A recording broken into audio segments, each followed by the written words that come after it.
যে বাংলাদেশে পেশাদার ক্রিকেটার হিসেবে বিদেশ সফরের শুরু করেছিলেন সেই বাংলাদেশেই নিজের খেলোয়াড়ি জীবনের ইতি টানার ঘোষণা দিলেন মাহেলা জয়াবর্ধনে। এখন পুরো দোস্তর কোচিংয়েই মনোনিবেশ করতে চান বিপিএল এর নতুন মৌসুমে খুলনা টাইটান্সের দায়িত্ব নেয়া শ্রীলঙ্কার সাবেক এই অধিনায়ক। 2015 সালে এভাবেই অনেকটা ছোট গল্পের মতো আন্তর্জাতিক ক্রিকেটকে বিদায় বলে দেন মাহেলা জয়াবর্ধনে। আর একটু আগেই শেষ হয়ে যাওয়ার আক্ষেপটা আরো বাড়িয়ে দেয় বিভিন্ন দেশের ঘরোয়া ক্রিকেটে তার দাপুটে বিচরণ। এর ব্যাখ্যাটা অবশ্য একটু ভিন্ন এই লঙ্কান লিজেন্ডের কাছে। হ্যাঁ, এটা ঠিক। অবসরের পর আমি কয়েক বছর খেলেছি। এর কারণ আমি অন্য দেশের ক্রিকেট সংস্কৃতি বুঝতে চেয়েছি। আমার আগে কখনো ইংলিশ কাউন্টি খেলা হয়নি। পাশাপাশি PSL, Big Bash, IPL, CPL থেকে অনেক কিছু শিখেছি। এখন আমি ক্রিকেটে অবদান রাখতে চাই। খেলতে খেলতেই চলেছে কোচিং। এই যেমন গত বছর বিপিএল এ ঢাকা ডায়নামাইটসে ক্রিকেটার হিসেবে খেলার সময় চার্টার্ড প্লেনে উড়ে গিয়ে কোচ হয়েছেন মুম্বাই ইন্ডিয়ান্সের। আর এবার সেই মাহেলাই কোচ খুলনা টাইটান্সের। সাথে এলো খেলোয়াড়ি জীবনের আনুষ্ঠানিক ইতি টানার ঘোষণা।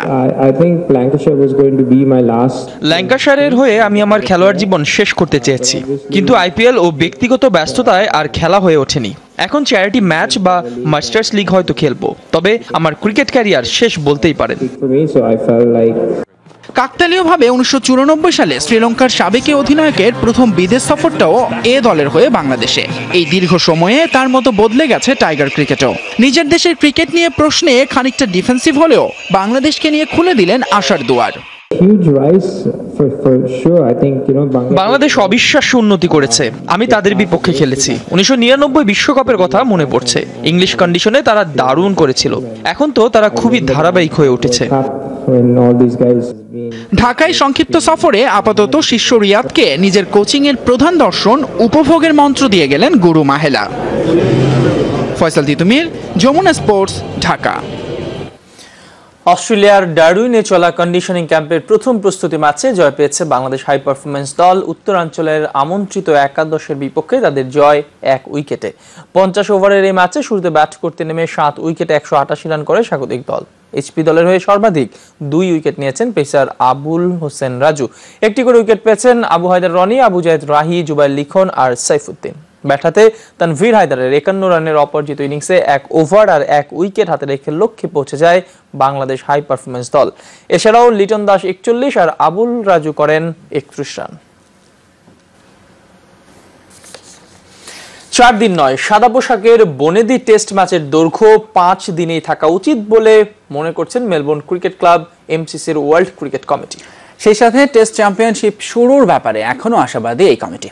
এমসিসির দাবি, টি-20-র এই যুগে টেস্ট চ্যাম্পিয়নশিপই পারবে এই ফরম্যাটকে জমিয়ে তুলতে। টেস্ট ক্রিকেটের জনপ্রিয়তা নাকি কমে যাচ্ছে দিন দিন। এমন ভাবনা থেকে টেস্ট ক্রিকেটের দৈর্ঘ্য 5 দিন থেকে কমিয়ে 4 দিনে আনার দাবি তুলেছিল মেলবোর্ন ক্রিকেট ক্লাবের ওয়ার্ল্ড ক্রিকেট কমিটি, যাদের সুপারিশে আইসিসিতে বদলে যায় ক্রিকেটের নিয়ম। তবে সেই কমিটি পরিবর্তন এনেছে চিন্তায়। Ricky Ponting, Brendon McCullum, Sourav Ganguly, Kumar সাঙ্গাকারাদের নিয়ে গড়া কমিটির মত 5 দিনের টেস্টেই। সেই সাথে 2020 সালের মধ্যেই টেস্ট চ্যাম্পিয়নশিপ নিয়েও আশাবাদী তারা। আমরা আন্তর্জাতিক ক্রিকেটে আরো প্রতিদ্বন্দ্বিতা চাই, বিশেষ করে টেস্ট। 2 বছরের টেস্ট চ্যাম্পিয়নশিপ নিয়ে আমরা একমত হলেও তা এখনো সর্বসম্মতি পায়নি। আমরা চাই বাস্তবে এটা দ্রুত হোক। তবে বাংলাদেশ এখনো সিদ্ধান্ত নেয়নি টেস্ট চ্যাম্পিয়নশিপের পক্ষে নাকি বিপক্ষে অবস্থান নেবে। আমাদের লাভ হবে কিনা আমরা তো জানি না এখনো। বেশি খেলা হলে ভালো, কিন্তু কাদের সাথে খেলছি এটাও তো জানা দরকার। তো আমরা এটাই জানতে চেয়েছি যে কার সাথে কয়টা খেলা, কখন, কোন বছর, এগুলো আগে জানতে চাই। টেস্ট চ্যাম্পিয়নশিপের ভাগ্য নির্ধারণ হতে পারে অক্টোবরে অনুষ্ঠিতব্য আইসিসির পরবর্তী সভায়। নাভিল খান, যমুনা স্পোর্টস।